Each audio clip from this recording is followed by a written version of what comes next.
From book Murphy, chapter number 2, Viral Taxonomy and Nomenclature.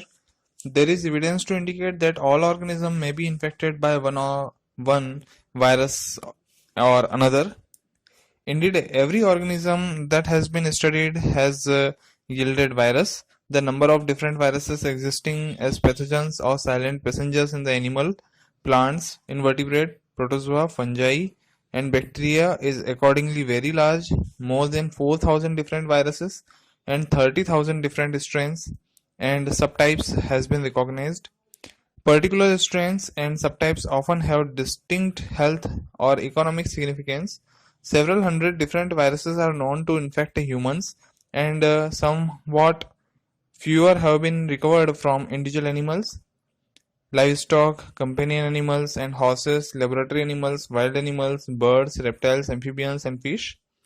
There is sense that a significant proportion of all existing viruses of the humans and domestic animals have now been isolated. This is certainly not true of viruses infecting the myriads of other species population on the earth. Because all viruses, whatever their host, share the properties described in the preceding chapters, virologists have developed a single system of classification and nomenclature that cover all viruses. This is the system of the International Committee on Taxonomy of Viruses, ICTV. In this book, we will be concerned primarily with the virus that cause disease in the animals. However, in some cases, taxonomic category blur among the animals viruses, human viruses, viruses transmitted by arthropods, vectors, and others. Viral taxonomy. The earliest effort to classify a virus were based on common clinical and pathogenic properties, common organ tropism, and common etiological transmission characteristics. For example,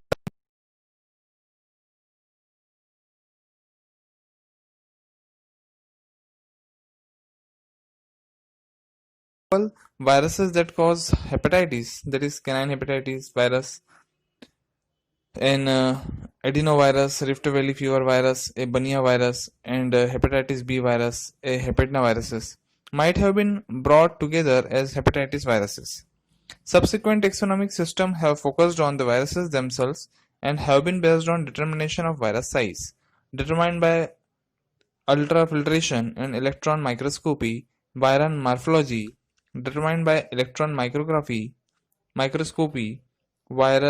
virion stability, determined by varying pH and temperature, exposure to lipid solvent and detergents, etc., and virion antigenicity, determined by various serological methods. This approach has worked because after a large number of viruses had been studied and their characteristics used to build the overall taxonomic system, it was necessary in the most cases only to measure a few characteristics in order to place an unknown in its proper taxon, and from there to identify it specifically.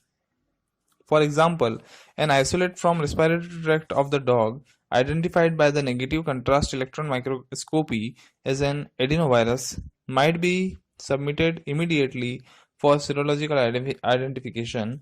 It would certainly turn out to be a member of the family Adenoviridae. Genus Master adenovirus, the adenoviruses of the mammals, and would be identifiable serologically as either canine adenovirus 1 or 2, or perhaps it would turn into be a new adenovirus of dog. Today, the primary criteria for determining the main viral taxa are the type and characters of the viral genome, the strategy of virus replication, and third, the structure of virion. Sequencing or partial sequencing of the viral genome provides powerful taxonomic information and now is often done very early in identification protocol. Reference genomic sequence for all virus taxa are available in the public database GeneBank, National Center for Biotechnology Information, National Library of Medicine, National Institute of Health, Bethesda, Maryland, United States.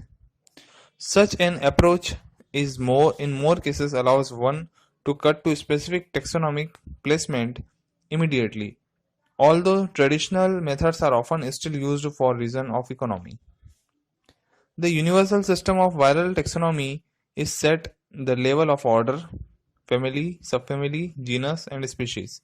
The name of orders end with the suffix virals, virales, family with the suffix viridae, viride, subfamilies with the suffix virini, virine,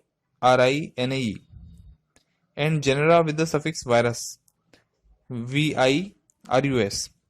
Lower levels such as subspecies, strain, and variants are established for practical purposes such as diagnostics and vaccine development. But this is not a matter of formal classification, and there is no universal definition or nomenclature at this lower level. Presently, the universal taxonomy system for viruses em- encompasses two order, both of which contain animal and human pathogen, 54 families, 26 of which contain animal and human pathogens, and 184 genera, that is given in table 2.1. Orders are only used to tie together family and exhibit distant phylogenetic relationship. And for example, ancient conserved genes, sequence, and domains. And because all viruses did not derive from a common ancestor, there is no intention to place all family into order and fill in a single viral evolutionary tree. The universal taxonomy system is complete at the level of families and genera. That is, virtually all the viruses mentioned in this book have been placed in a family and genus.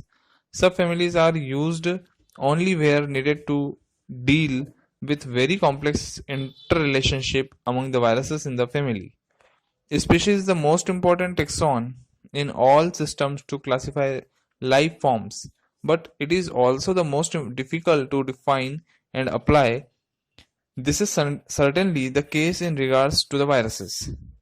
Virologists are still working on this. Most of